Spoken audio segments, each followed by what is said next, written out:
صباح الفل. هنعمل مع بعض الكيكة. بصوا بقى، هو في ناس بتطلعها مش حلوة، في ناس بتطلع معاها مكتومة، يعني سمعت مشاكل كتير. انا هجيب لكم النهاية، يعني سر الخلطة. بصوا بقى، هنجيب ايه كله في الخلاط علشان تبقى سهلة لو عروسة تعرف تجهز كل حاجة وما تاخدش وقت. هتجيب الخلاط تحطي فيه 3 بيضات، تمام، ونحط عليهم فانيليا، حلو، وبعدين نحط غطا من الخل، ده اللي بيخلي الكيكة تبقى مظبوطة، تمام.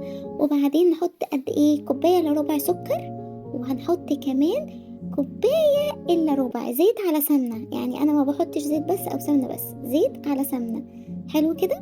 وبعدين نحط كوباية لبن ونضرب كويس قوي كل ده في الخلاط، تمام. بعد كده نجهز بولة نحط فيها كوبايتين دقيق ننخلهم كويس، ونحط عليهم كيس بيكنج باودر برضو هنخله، ورشة ملح، اقلبهم مع بعض الاول.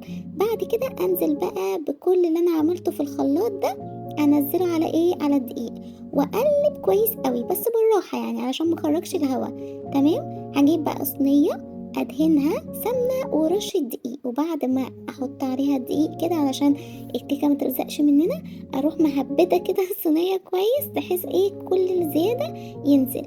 الفرن من اول ما ابتدي اشتغل في الكيك اكون مشغلة الفرن على كام، 180 درجة، حلو، واسيبها تسخن تقريبا ربع ساعة، يعني من وانا بجهز الكيك كده، تمام. بعد كده هحط بقى الخليط في الصينية وادخلها الفرن. طبعا ما بتطلعش بالمنظر ده، يعني هي بتطلع بجد حلوة قوي وعالية وهشة ما شاء الله، بتبقى خطيرة، تمام.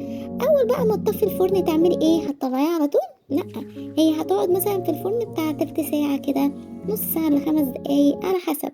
المهم طفي الفرن ووربي الباب بتاع الفرن، سيبيها تهدى شوية جوه وانتي مطفية طبعا. بعد كده طلعيها وقطعيها وكلي احلى كيك في الدنيا.